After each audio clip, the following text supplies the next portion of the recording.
بسم الله الرحمن الرحيم الحمد لله والصلاة والسلام على رسول الله.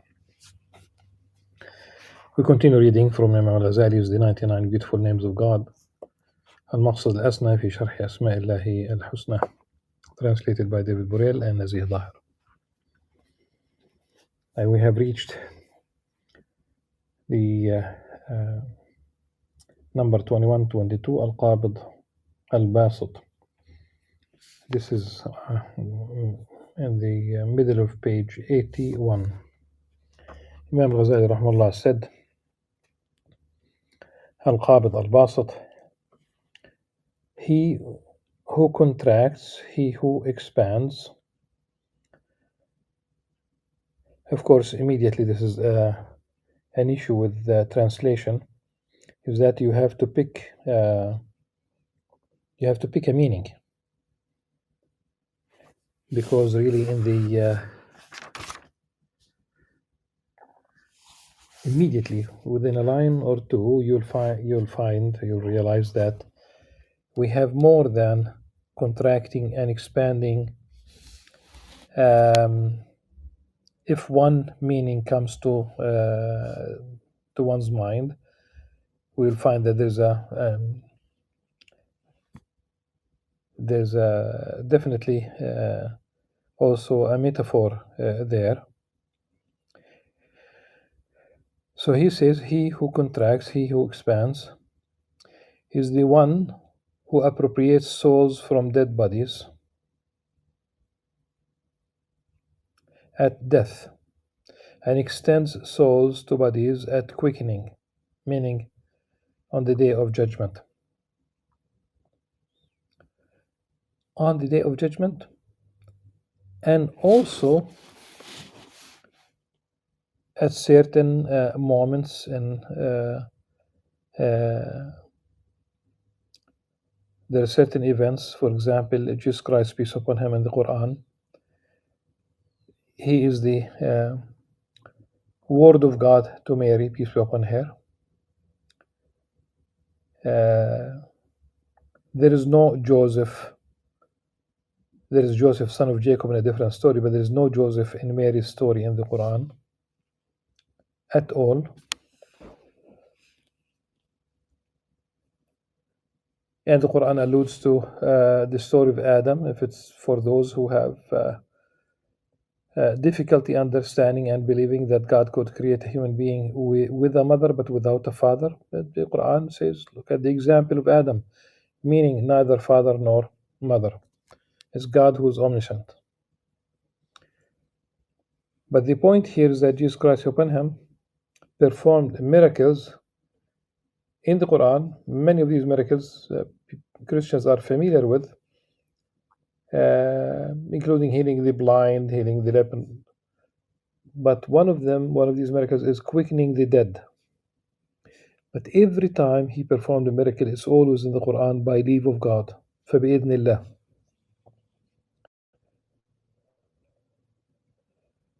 So these took place, quickening the dead, and it was not the day of judgment yet, of course. The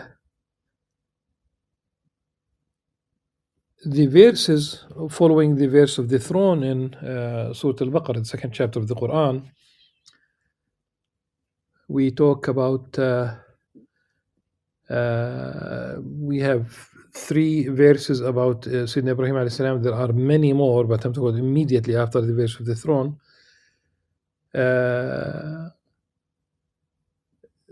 The second verse of which there is this person who could be Al-Uzair, who passed by a village, and he asked the question here. He was wondering whether God basically would quicken all those who died in this village. And Allah subhanahu wa ta'ala caused him to die. So here basically qabd. And after 100 years he quickened him and he brought him back to life. And here we have bust from that perspective. So this event took place before the Day of Judgment. So let's remember that the quickening, the gathering and quickening, that's for everyone on the day of judgment, but it did happen before.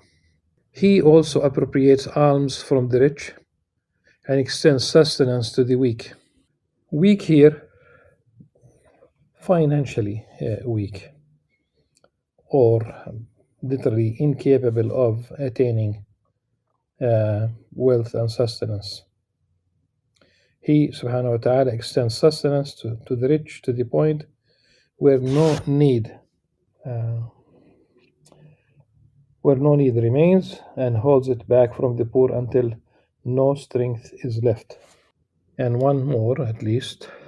He contracts hearts and restricts them by what he discloses to them of his exaltation and majesty and his lack of concern, while he expands them by what he makes available to them of his godliness, kindness, and beauty. 10b. Counsel.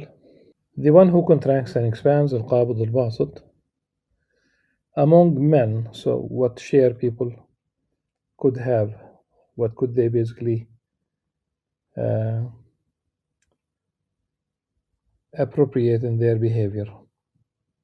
The one who contracts and expands among men is the one who is inspired by marvels of wisdom and has been given comprehensiveness of speech. At times,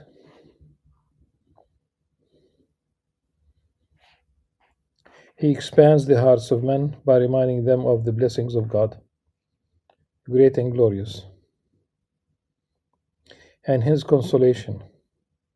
And other times he contracts them by warning them of the majesty of God and his greatness and the varieties of his punishments.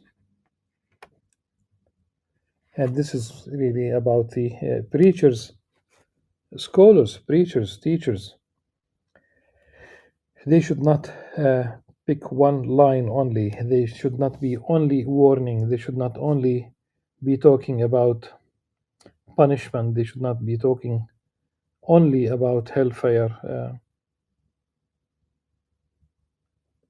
The other aspect, the expansion, is reminding them of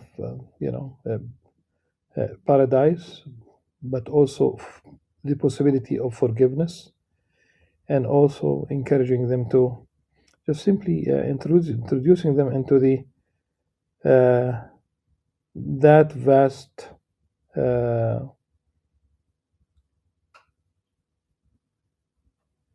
possibility of mercy, and really simply thinking about the positive things, instilling that positive spirit in people. Uh, they should not be only speaking about death and dying. The hadith of the Prophet ﷺ, if the day of judgment unfolds and one of you has a sapling, like a seedling, like a small shrub, small plant, and one of you has a sapling in his hand, if he could still plant it before it really unfolds, all the to the fullest.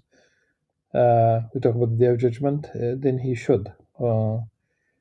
So, to whom you'd plant a sapling on the day of judgment?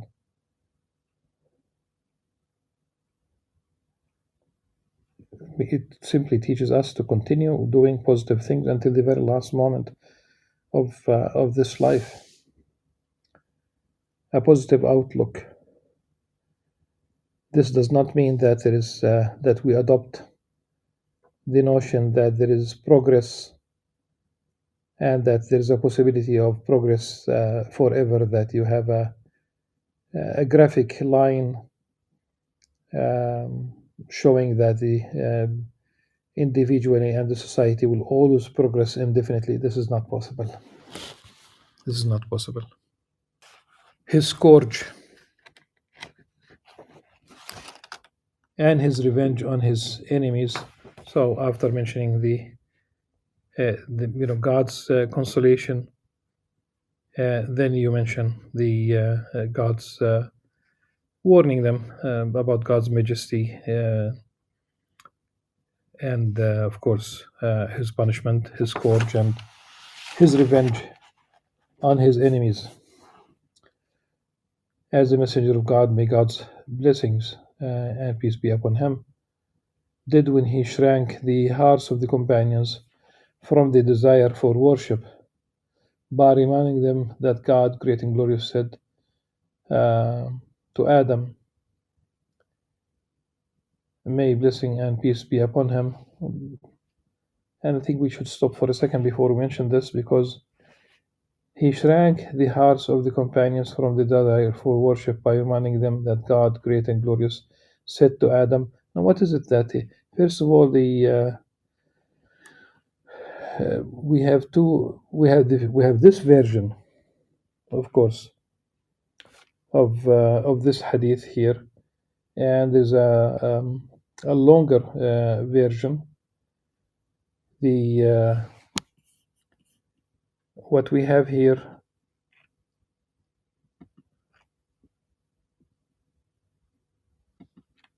the translation, which on the day of resurrection I will raise up the portion of hell. And he said, how many shall they be?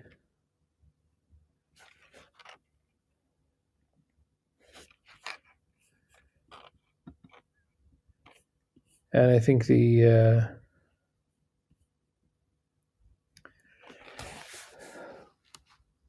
okay. So God said to Adam, alayhi salam, on the day of resurrection, I will raise up the portion of hell. I will raise up the portion of hell. I think this is the wrong translation of any version. Okay, because the verb أخرج بعث النار, Allah subhanahu wa ta'ala commands Adam to raise the portion of hell from amongst human beings. أخرج, it's a command, grammatically imperative. أخرج, there's no way so this translation is absolutely wrong. I will raise up the portion of hell.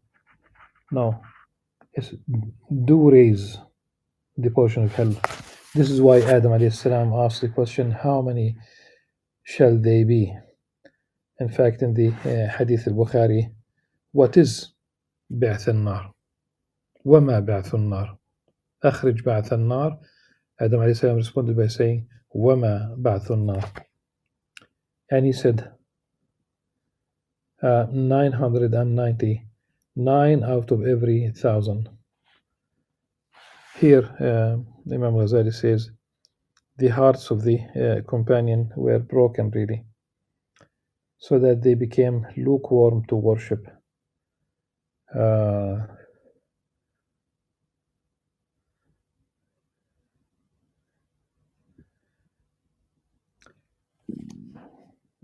In this sense, they almost gave up, because if you talk about one in 1,000 will be saved, they went into despair in a sense.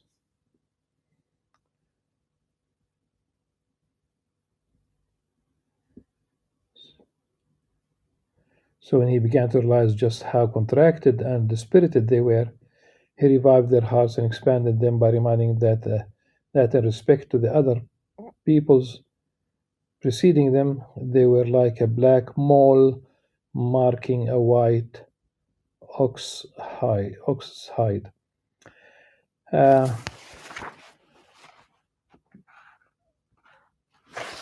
Shama Sauda, really in the Hadith al-Bukhari, it is شعرة بيضاء في جلد ثور أسود, like a white in the شعرة بيضاء في جلد ثور أسود. This is Sahih al-Bukhari. It is black hair and a white hair and a black, only one white hair on a black hide, black bull, if you will.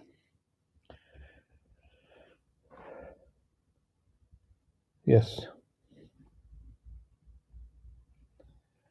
And there is another version of Bukhari, like a black hair in a white, in a bull's white hide. But there is no mole in the Sahih al-Bukhari. And this is Sahih al-Bukhari, so why would be? But I did not come across the mole at all.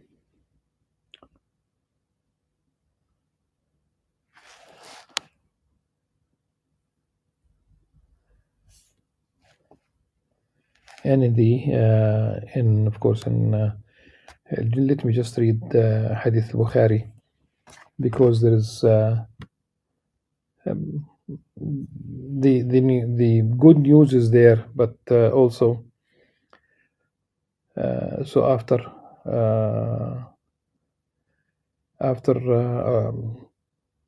the first thing is that Allah subhanahu wa ta'ala calls on Adam alayhi salam, Ya Adam, فيقول لبيك وسعديك والخير في يديك, and then Allah subhanahu wa ta'ala commands him to raise the portion of hellfire. أخرج بعث النار. Sayyidina Adam alayhi salam exclaims, what is it, بعث النار? The response, Allah subhanahu wa ta'ala responds by saying that from every 1,999 people are destined to hellfire. At that moment, the young will have gray hair, like it. At the just before that, there would be black hair, and that would turn white gray. And every pregnant woman would have a miscarriage, and people would appear as if they are drunk, and they are not really drunk, but they are so disturbed by this news. And of course, this is reminiscent of a verse in the Quran, سكارى وما هم بسكارى وترى الناس سكارى وما هم بسكارى ولكن عذاب الله شديد. It is there in the Hadith of Bukhari. They asked almost. Now we go back to the companions of the Prophet ﷺ. They said, O Messenger of God, who is that one? And then the Prophet ﷺ brought them the good news that it's basically one from his community, and it's not 999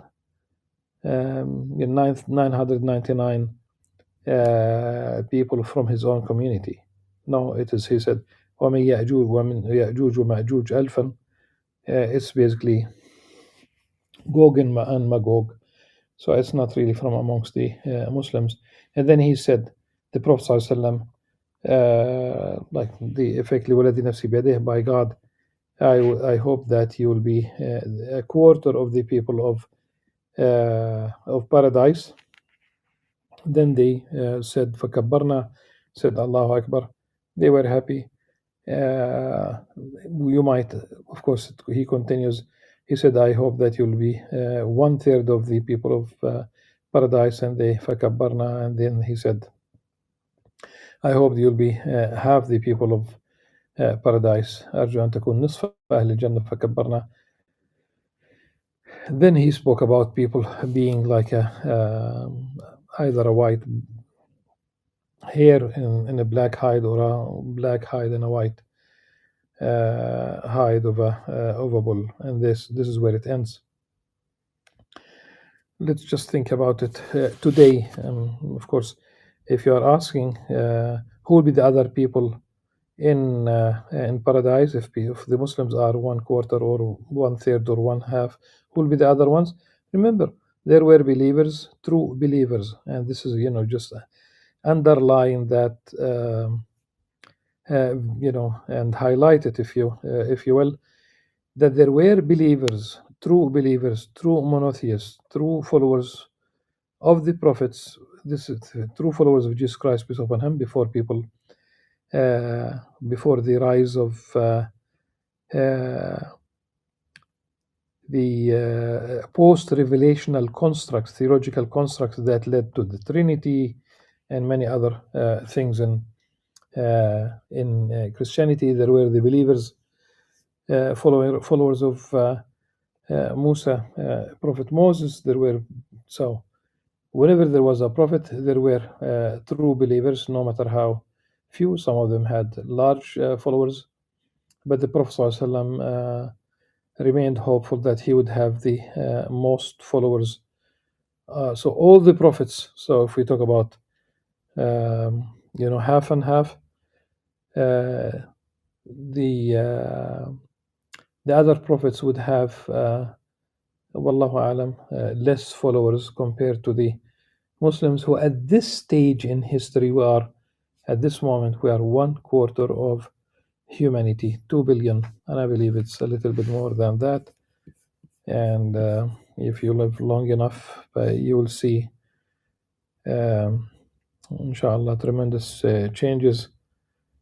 Muslims are the last. Islam, it's Muslims, of course. If they carry the banner of Islam in the right way, the true message of Islam, Muslims are the last frontier. They are the last firewall for humanity's ethical, moral behavior, godliness in the true sense. It does not really negate the possibility of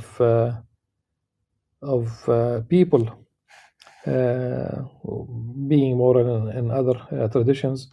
But all in all, if we talk about the Islamic worldview, true monotheism and morality based on divine commandment, Islam is the last resort for humanity.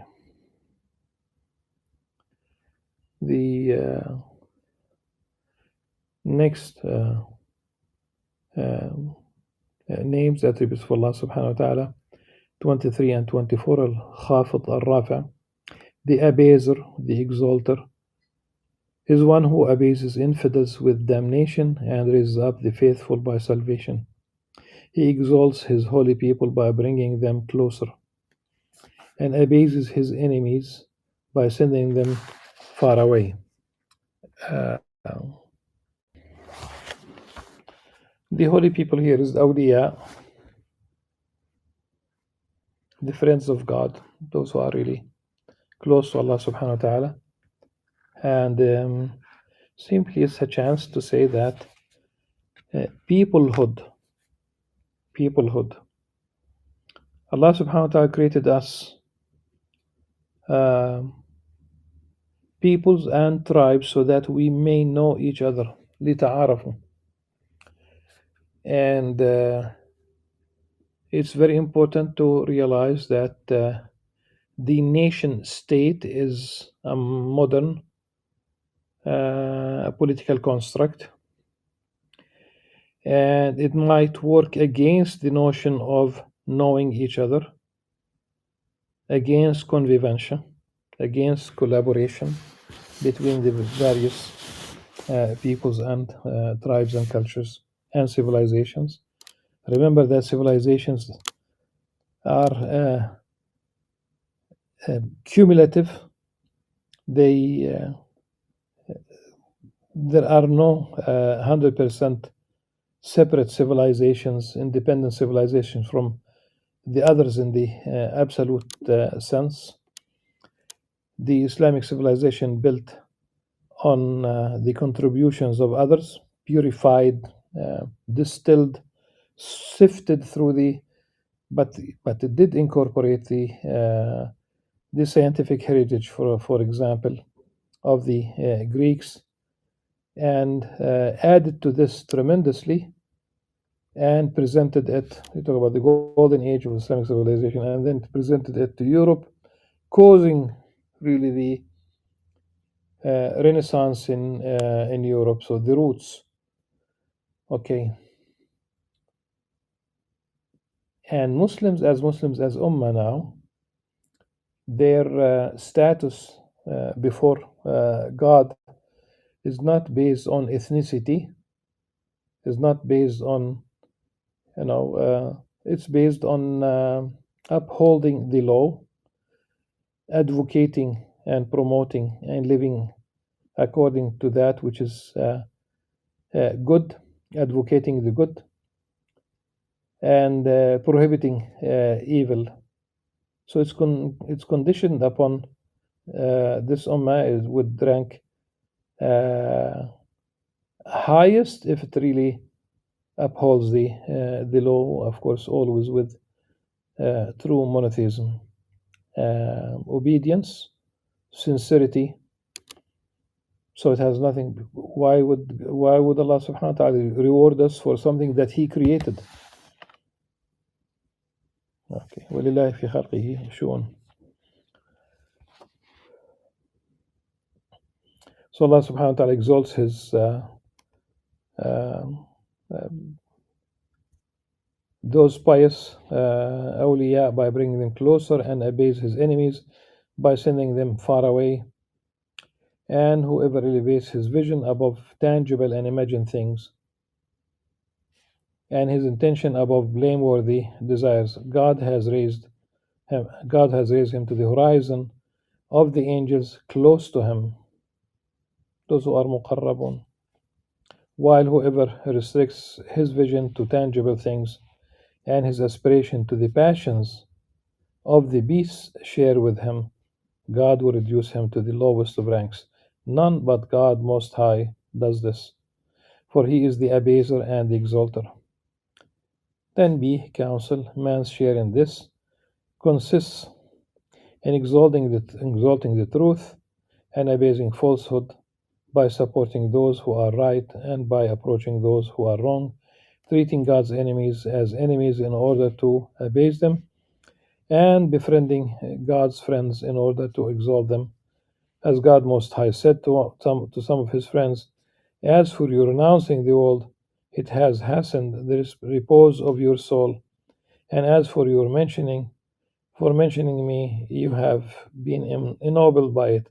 But have you befriended a friend of mine, or treated an enemy of mine as enemy?" This is, of course, from the what we call the Israeliyat, from the heritage of the people of the book. It's a story about Sayyidina Musa alayhi salam, but there is something that corresponds to to the notion of not befriending the enemies of God. لا تجد قوما يؤمنون بالله واليوم الآخر يودون من حاد الله ورسوله ولو كانوا آباءهم أو أبناءهم أو إخوانهم أو عشيرتهم. آية. So you will not find the people, meaning from amongst the community of the believers, who believe in Allah subhanahu wa ta'ala, who believe in the Day of Judgment, who would befriend those who are enemies of God and His Messenger, even if they were their parents, their children, their siblings, and their families, their tribes, really.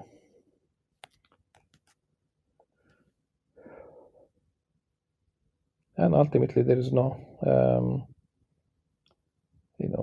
all forms of. There's the notion of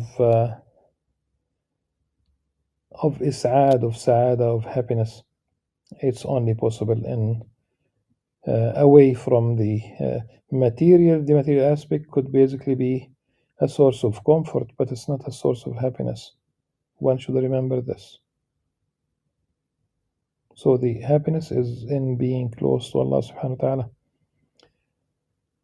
And we don't choose the path in the sense of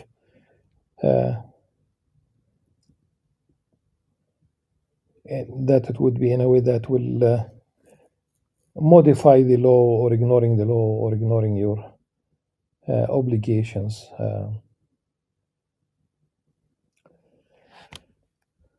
Inshallah, we'll continue with number 25, 26, Al-Mu'izz Al-Mudil, at the beginning of the next session, inshallah. Until then, سبحانك اللهم وبحمدك نشهد أن لا إله إلا أنت نستغفرك ونتوب إليك. السلام عليكم ورحمة الله وبركاته.